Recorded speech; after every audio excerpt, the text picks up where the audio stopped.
are not only the greatest fans in the area, maybe the greatest fans in the country.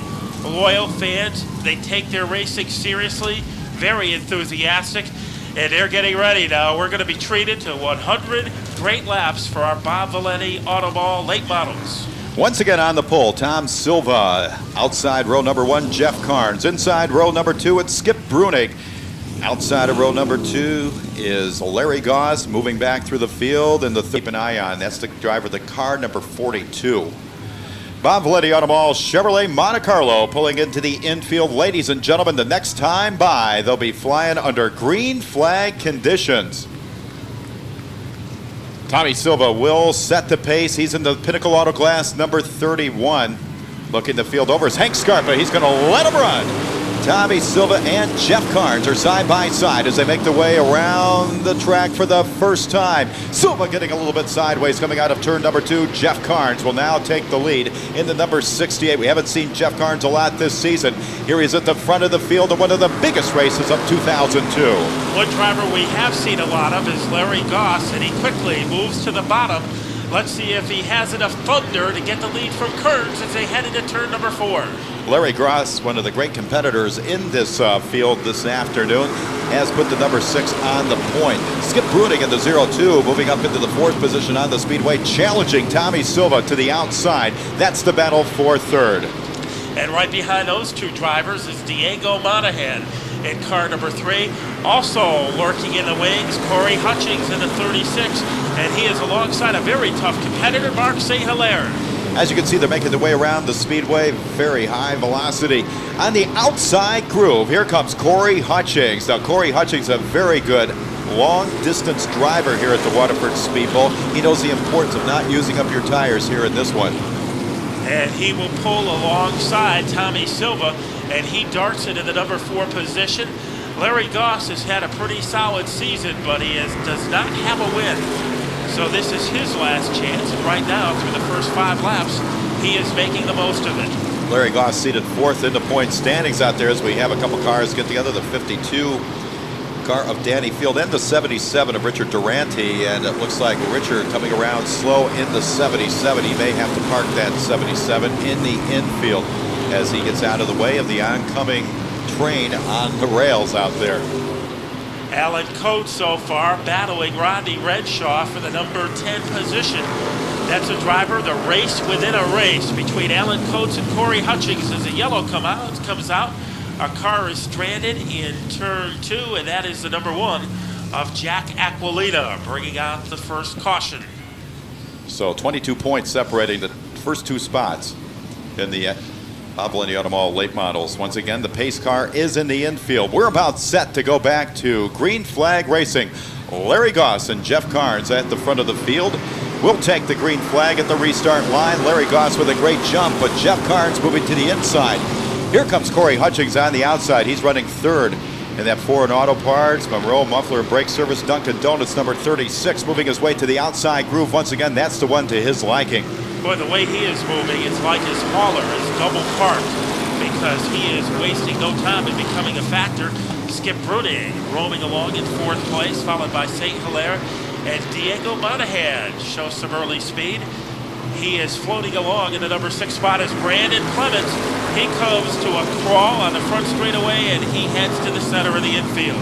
So a tough break for the young driver in the 67, getting his taste in the Bob Valenti Automall late model division, but he can take comfort in the fact he's already taken home the championship in 2002 in the mini stocks.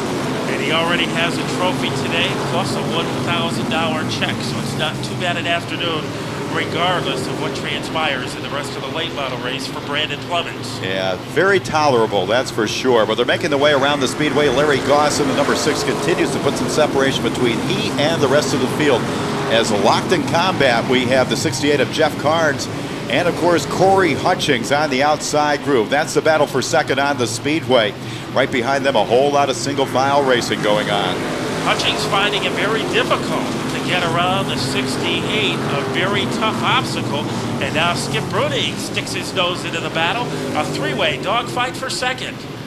So Skip Brunig coming up there in the 0-2 has been a strong runner all year, a very consistent runner, as well as the number 3 of Mark St. Hilaire. For a lot of the weeks of the season, Mark was our points leader because of his consistent runs throughout the season. And a man that can go to the front. We've already mentioned the fact he is indeed a good long distance driver. And moving into the 8th position is Alan Coates. Remember, if he finishes inside the top 11, he will have the championship. And right now, he is giving Russ LaJoie something to think about. Coates really looks superb on the outside groove. Well, Coates moving to the outside in the number 90. That car is hooked up each and every time he comes out to the speedway. And as you can see, ladies and gentlemen, they are making their way around the track at a very, very fast pace. Already 80 laps showing on the scoreboard. Take another one off. 79 laps to go. And Corey Hutchings has shoved his way into second. Skip Bruning trails him. Bruning running third. The battle for 4th and 5th between St. Hilaire and Carnes. As they smoke their way off the 4th turn, it looks like Mark St. Hilaire has picked up another spot. Jago Monahan also making his way up through the field. That's the Monahan White Motorsports 03. He is currently knocking on the back door of the 68 of Jeff Carnes. Of course, in his rearview mirror, he's got the 90 of Alan Coates. Alan Coates trying to move to the outside, trying to find some real estate, some sort of a ray of light to sneak through and pick up a spot. And maybe darkness behind him, another black car in Jay Stewart in 42. And now Stewart drifts off the pace a bit, and Randy LaJoie reestablishes his hold on that spot. Well, LaJoie in the 28 has had a great second half of the season, trying to improve on that as he is following our current points leader around the speedway. Right now, everybody's following Larry Goss as 75 laps showing on the Budweiser Bud Light scoreboard. As Larry Goss showing some domination here in the early going of the race. Remember, in our last 100-lap feature, Larry Goss finished number 1 in time trials, made a prediction that he would win that race. It wasn't to be, but maybe he was just a little off on his timing, as he is able to maintain a steady distance between himself and Hutchings. But here comes that 36. I don't think, Mark, he wants to stay in second place all afternoon. Not at all, and he's closing the gap. If you kind of watch these drivers and see what they're doing out there, you can see that the gap continues to get smaller and smaller between first and second as the freight train goes by again. 74 on the brakes out there. That's at number 74 automobile of Derek McClellan. You can see the smoke coming out of the brake area of that car as he is going down another lap.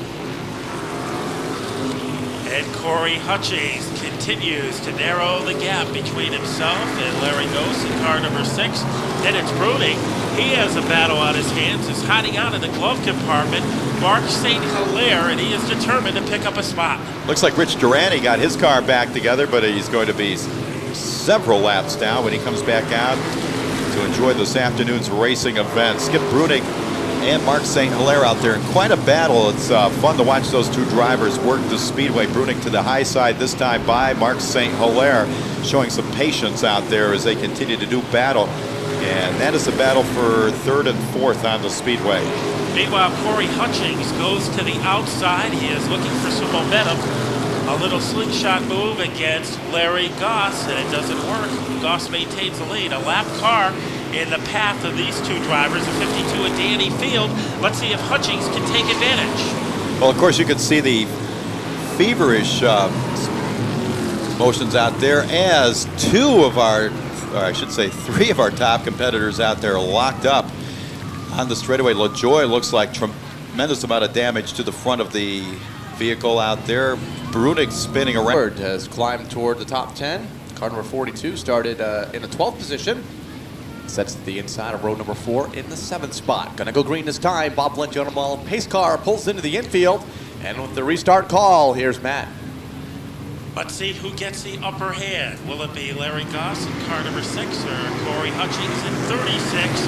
And Hutchings, he looked like he was shot out of a cannon, taking over the top spot, gets a little sideways, and they are going to try to sandwich him heading down the backstretch. They'll split the difference on the back straightaway. Larry Goss down low, Jeff Carnes up high, Hutchings stuck in the middle off of turn number 4 and give the top spot to Larry Goss. A lap ago, Mark St. Hilaire did not come up to speed on the restart, lost a few spots, and sets now with the 5th position onto the back straightaway. So things getting a little heated on the restart into turn number 3. Goss slides up the speedway, 3 wide down to the stripe.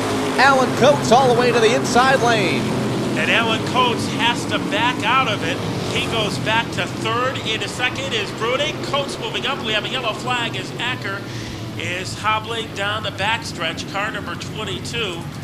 And we will take a break with 59 laps to go. Kyle? That'll be at the completion of the late models, which are about to go back under the green flag in turn number 4. Russell LaJoie will re-enter the speedway after the field passes in turn 4. And we are back underway with Corey Hutchings getting the jump in the outside lane to turn 2.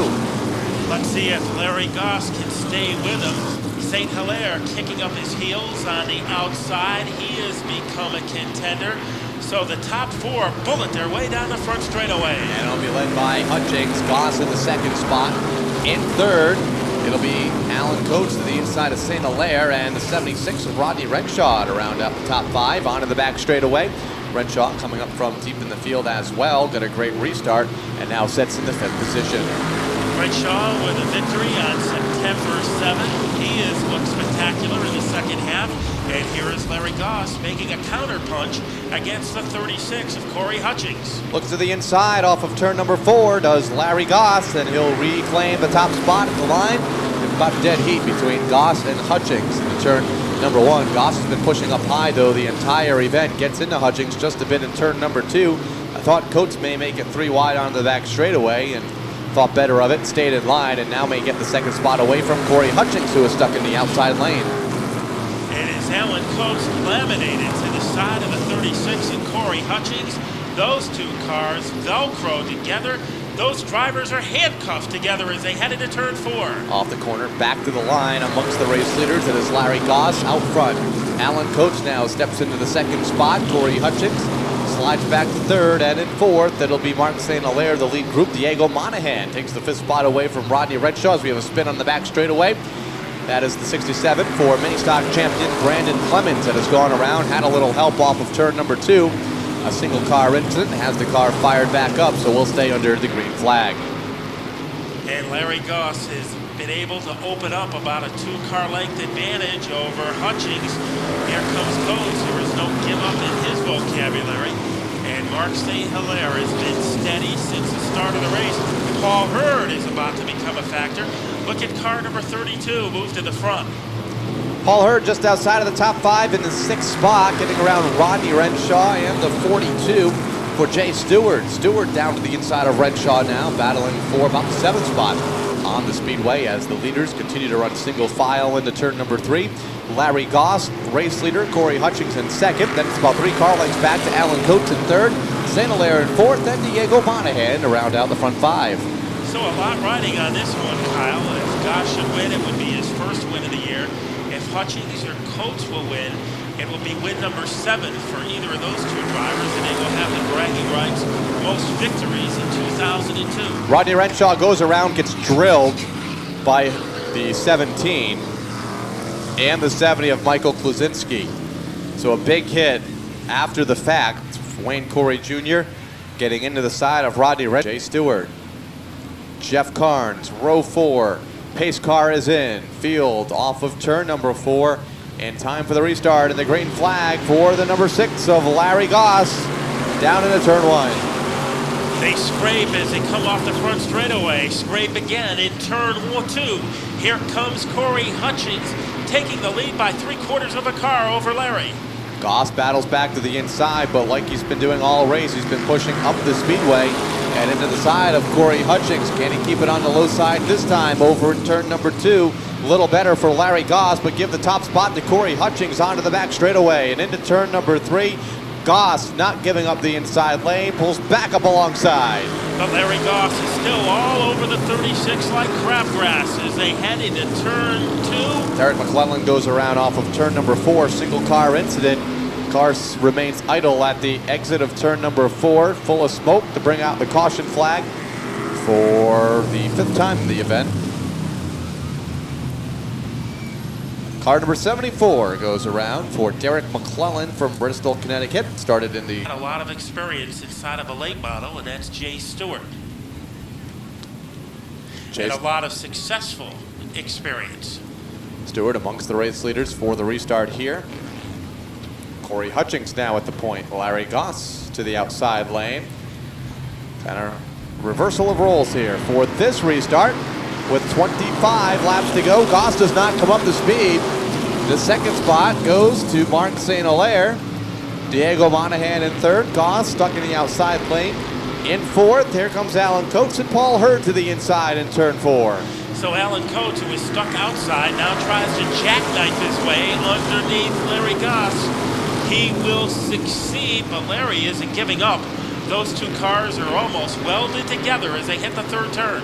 Side by side down into turn number 3 amongst Larry Goss in the outside lane. Gets way out of shape and will lose not 1 but 2 spots as Paul Hurd goes to the inside to claim the 5th position. But Goss has momentum built in the outside lane, trying to stay in touch with the 32 on the outside for Paul Hurd. They come together up in turn number 3, and the 31 car makes full advantage of it down into turn number 1 for Tom Silva.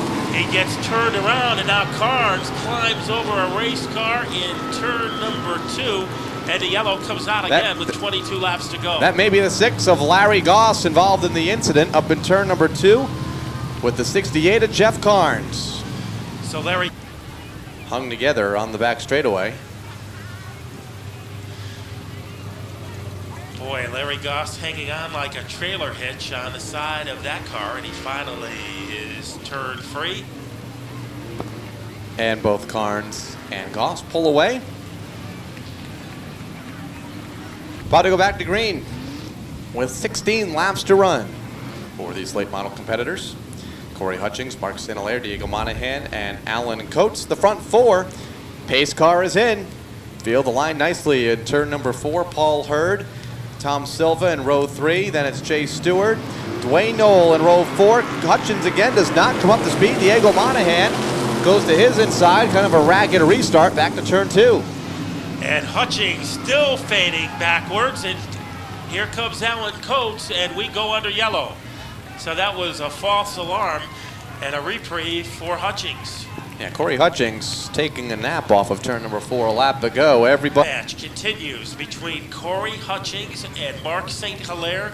Also heavily involved are Diego Monahan and Alan Coates. We get ready to go back to green. Much better restart at the front of the field as they race back to turn number 1. Corey Hutchings on the brake. Here comes Mark St. Hilaire. Looks to the inside on the back straightaway. Fell back in the line with Diego Monahan there in the 3rd spot, and Alan Coates in 4th.